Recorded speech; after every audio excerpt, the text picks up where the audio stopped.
Putusan MK terkait batasan usia peserta Pilpres yang menjadi landasan Gibran Rakabuming Raka menjadi cawapres Prabowo Subianto kembali digugat di Mahkamah Konstitusi. Ketua MK Jimli Asidiki bilang bahwa jika gugatan itu dikabulkan, maka berlaku pada Pilpres 2029 dengan alasan tahapan pemilu saat ini sudah berjalan. Hal ini pun menuai kontroversi lantaran putusan MK yang meloloskan Gibran ikut Pilpres berlaku saat ini dan juga diputuskan saat tahapan pemilu sudah berjalan. Kita perbincangkan dengan sejumlah narasumber yang sudah hadir, saudara, di Kompas Petang. Ada bergabung bersama kami yakni mantan Hakim Mahkamah Konstitusi Dewa Gede Palguna dan juga ada pengamat hukum atau dosen hukum tata negara UGM Dian Agung Wicaksono. Selamat sore Pak Dewa, Pak Dian, sehat selalu. Selamat sore, Lo. Ya, saya ingin ke Pak Dian dulu. Pak Dian, ini kan ada, saya membaca tulisan Anda yang Anda tidak sependapat ya dengan Pak Jimli soal kapan diberlakukannya kalau putusan itu diputus pada saat ini. Itu Anda berpendapat bahwa itu bisa diberlakukan di 2024. Ada pandangan yang berbeda ini. Apa yang mendasari pandangan berbeda itu, Pak Dian?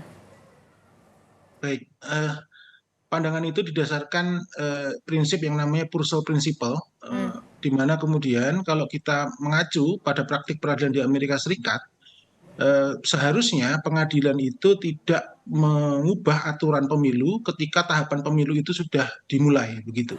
Karena prinsipal ini akan putusan itu akan membuat penyelenggara pemilu bersusah payah untuk bisa menyesuaikan itu. Oke, jadi harusnya putusan yang nomor 90 itu diberlakukannya juga tidak sekarang, begitu pandangan Anda? Ya, seharusnya kalau kemudian Mahkamah Konstitusi menggunakan Purcell Principle itu bisa kemudian diterapkannya di 2029. Maka sebetulnya pernyataan dari Prof. Jimli yang menyatakan putusan 141 itu baru diterapkan di 2029 itu menjadi pertanyaan kenapa putusan 90 bisa diterapkan di pemilu 2024 begitu. Oke.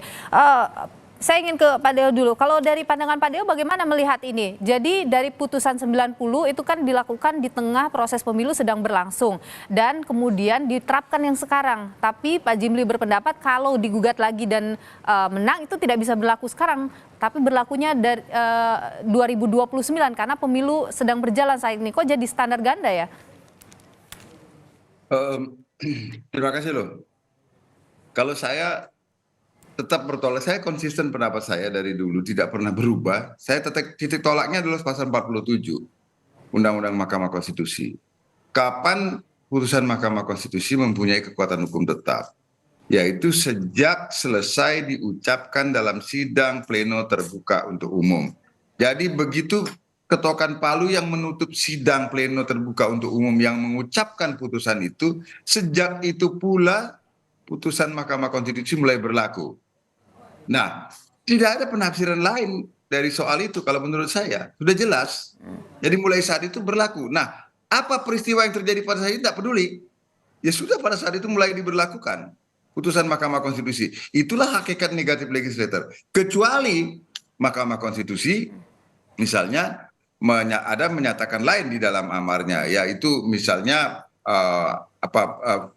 di Jerman misalnya ada putusan gitu kan bahwa sampai menunggu putusan, sampai menunggu keadaan sebagaimana disebutkan dalam pertimbangan putusan ini, maka misalnya undang-undangnya tetap diberlakukan sampai tahun sekian. Itu bisa ya. Tapi selama Mahkamah Konstitusi tidak menyatakan apa-apa di dalam amar putusannya, ya mulainya sejak saat itu, gitu loh.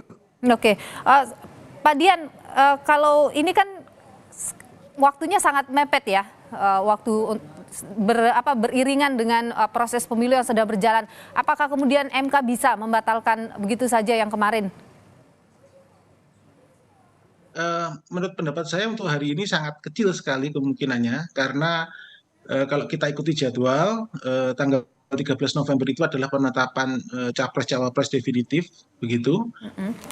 Dan tanggal 13 November pula kemudian itu pelantikan ketua MK yang baru.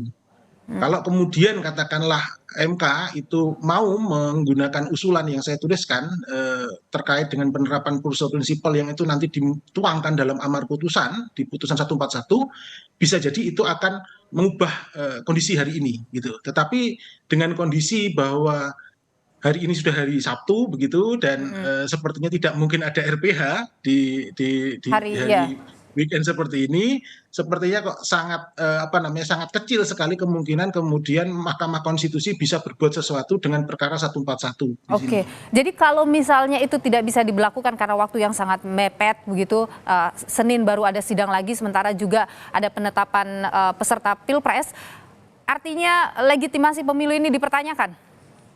Legitimasi Pilpres ini?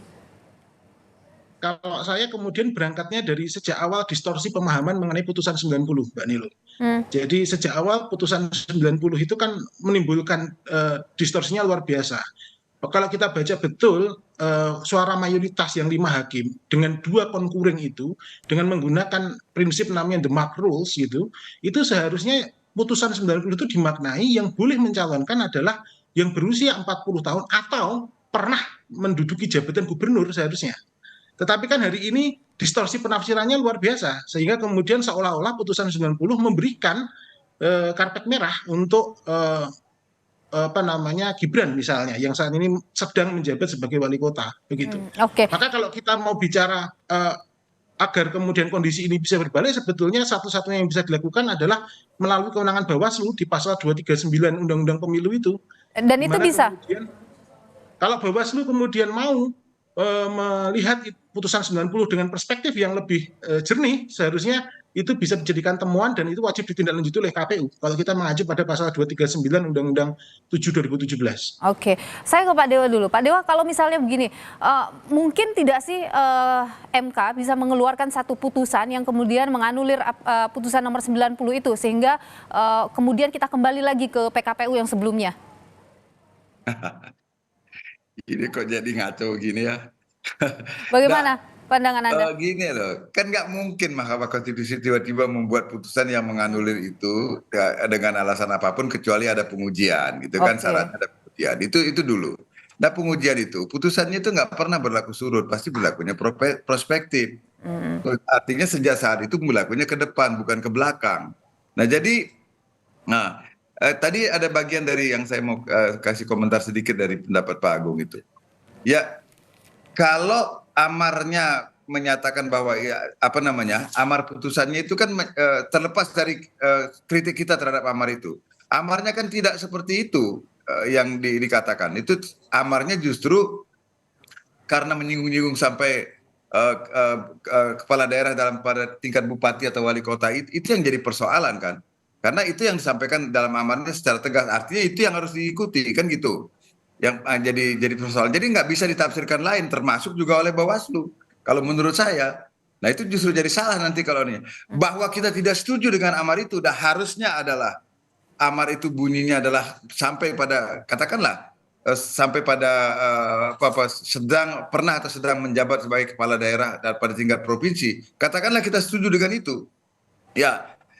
Amarnya sampai saat ini tidak mengatakan demikian. Oke.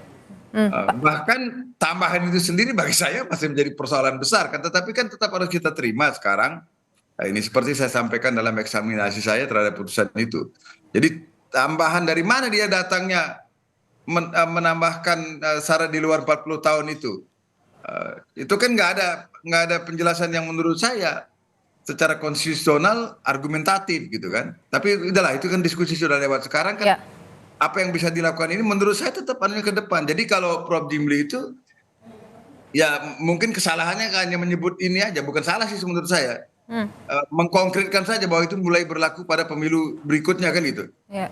Padahal yang dimaksud kalau menurut saya ya itu adalah ya seperti saya sampaikan tadi, putusan Mahkamah Konstitusi itu berlakunya prospektif bukan retrospektif atau retroaktif gitu. Oke, baik. Pak Dian, bagaimana? Jadi begini, kalau saya boleh kita membaca lagi. Jadi kalau menurut saya peluang masih bisa dimungkinkan dengan menggunakan pasal 239, di mana kemudian Bawaslu kemudian menafsirkan putusan 90 itu secara tepat. Kalau kita bicara mengenai putusan 90, yang disebut dengan mayoritas 5 orang hakim itu kan tidak bersuara bulat. Dalam konteks teoritik itu yang disebut dengan no clear majority decision atau plurality decision. Nah, ketika kemudian kita menggunakan konsep plurality decision, maka seharusnya yang harus digunakan adalah prinsip aturan dasar tersempit. Ketika kemudian amar putusan itu menyatakan pejabat 40 tahun atau pejabat yang dipilih melalui pemilu termasuk pilkada, itu kan berarti yang menghendaki itu hanya 3 hakim. Sedangkan 2 orang hakim yang menggunakan concurring opinion itu hanya mensepakati pernah menjadi gubernur.